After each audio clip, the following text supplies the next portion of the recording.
Con este video iniciamos una serie de videos relacionados a las curiosidades de la exitosa telenovela Cuna de Lobos de 1986. Para comenzar te daremos la sinopsis de este thriller que cautivó a todo el mundo. Te diremos cómo esta historia de Carlos Olmos fue llevada a la televisión y quién rechazó a hacer el papel de Catalina Krill y en quién recayó finalmente. Todo esto y mucho más a continuación. Comenzamos. Esto es Escenario 73, solo con los grandes del espectáculo.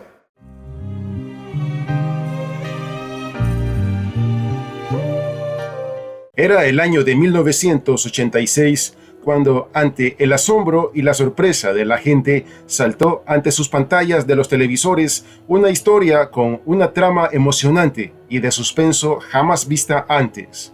Aconteciendo todo esto en una época en donde México vivía una aguda crisis económica con una inflación de 2 dígitos mensual, siendo el terremoto de septiembre de 1985 lo que vendría a agudizar aún más la economía del país, destruyendo el 2.1% del PIB nacional y el 10% del PIB de la Ciudad de México.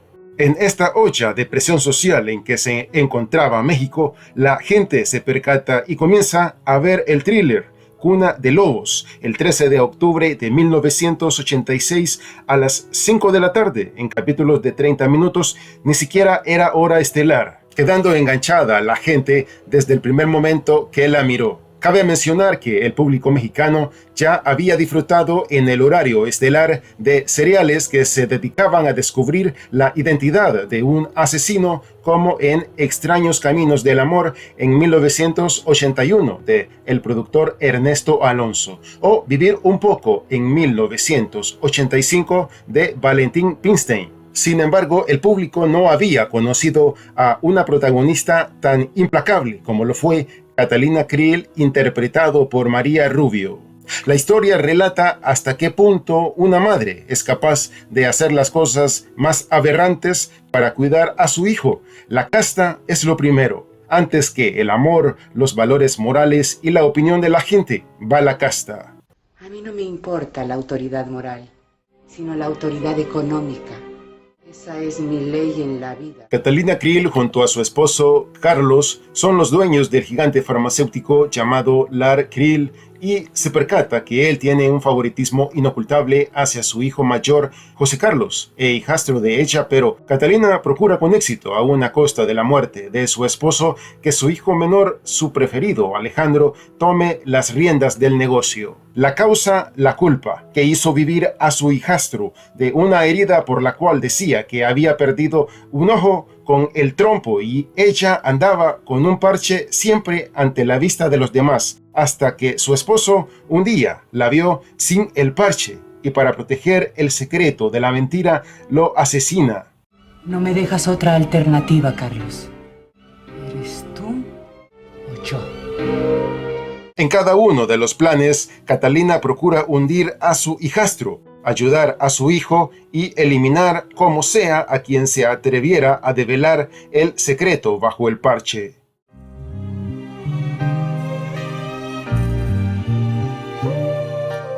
La historia de Cuna de Lobos nació en el imaginario del dramaturgo Carlos Olmos, egresado de la carrera de actuación y dramaturgia en la Escuela Nacional de Arte Teatral de la Ciudad de México. Su destreza y agilidad con la pluma le llevó a destacarse en el ámbito de la televisión mexicana, creando historias de telenovelas exitosas tales como Caminemos en 1980, La Pasión de Isabela en 1984, El extraño retorno de Diana Salazar en 1988 y En carne propia en 1990. Siendo su obra más grande y magnífica Cuna de Lobos de 1986, cuyo personaje central que mueve los hilos en esta historia es Catalina Krill, para el cual Olmos se inspiró en la película de Hollywood de 1968 El aniversario, una mujer siniestra con un parche en su ojo izquierdo con posturas de madre autoritaria, personaje interpretado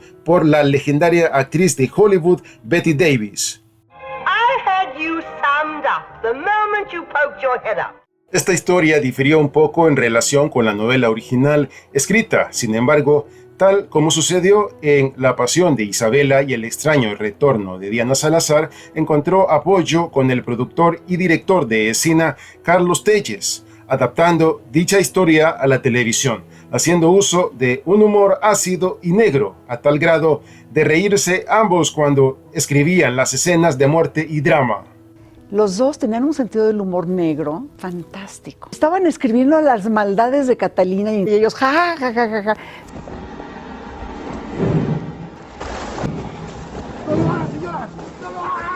Cabe mencionar que a pesar del entusiasmo tanto de Olmos como de Telles en relación a este proyecto, Televisa veía con desdén y desinterés el mismo, ya que la televisora estaba acostumbrada a realizar telenovelas convencionales en donde la rica se enamora del rico y luego el rico se comienza a enamorar de la pobre, y por supuesto respaldados por actores y actrices populares y de renombre sobre los cuales recaía la atención del televidente, que para esos años los famosos eran Verónica Castro, Lucía Méndez, entre otros y otras estrellas de la televisión que la televisora los consideraba una garantía de éxito para cualquier telenovela. En cambio, con esta historia, Televisa era incrédula, pensando que no podría funcionar de ninguna forma, ya que la trama era completamente de suspenso, desprotegida, según ellos, de grandes actores y actrices cuya popularidad abrazaría y garantizaría el éxito de la telenovela.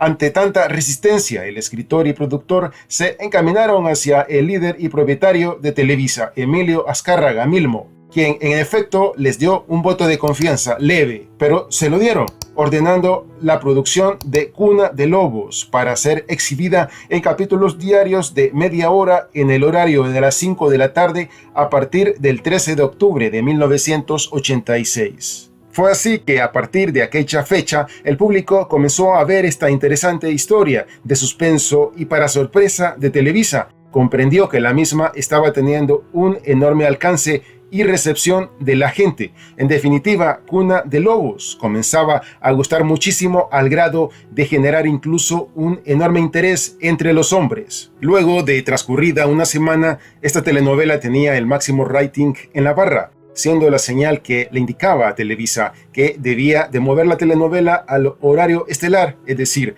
a las 9 de la noche, ordenando asimismo a Telles producir ahora capítulos de 1 hora, lo cual los forzaba a todos a trabajar el doble en un horario de 7 de la mañana a 11 de la noche.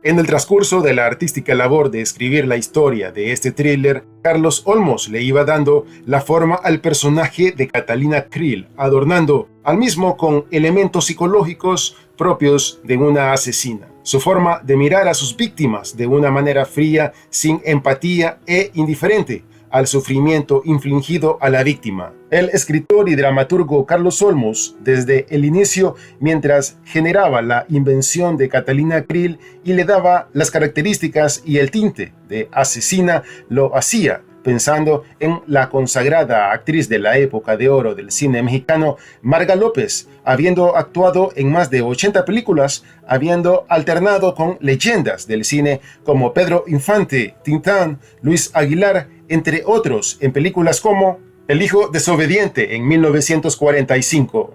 ¡Cuánto gusto el verlo! ¿Qué? ¿Me dijo don Marcelo que estaba yo aquí?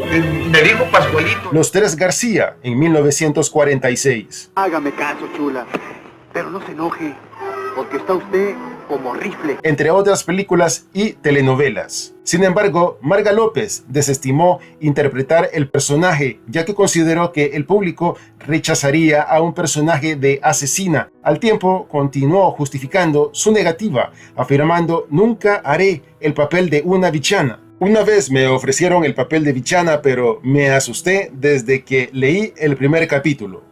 Sin embargo, pudimos ver en lo largo de su trayectoria actuaciones como villana en producciones como Hasta el viento tiene miedo en 1968. Yo me basto sola para mantener la disciplina de este colegio.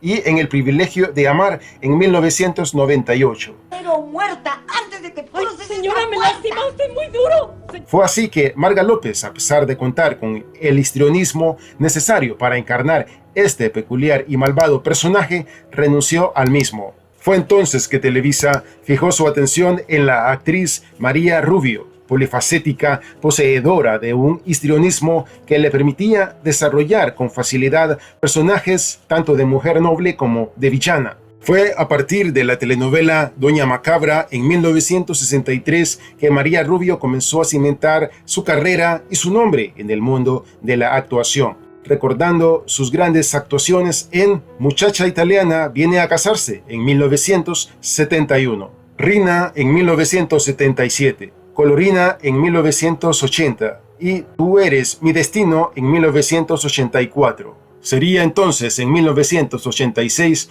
cuando María Rubio terminaría aceptando la propuesta de Televisa para interpretar a Catalina Krill, el personaje siniestro, la villana de la historia, la que veríamos con el parche en su ojo derecho, cometiendo las más grandes fechorías y todo por resguardar la casta.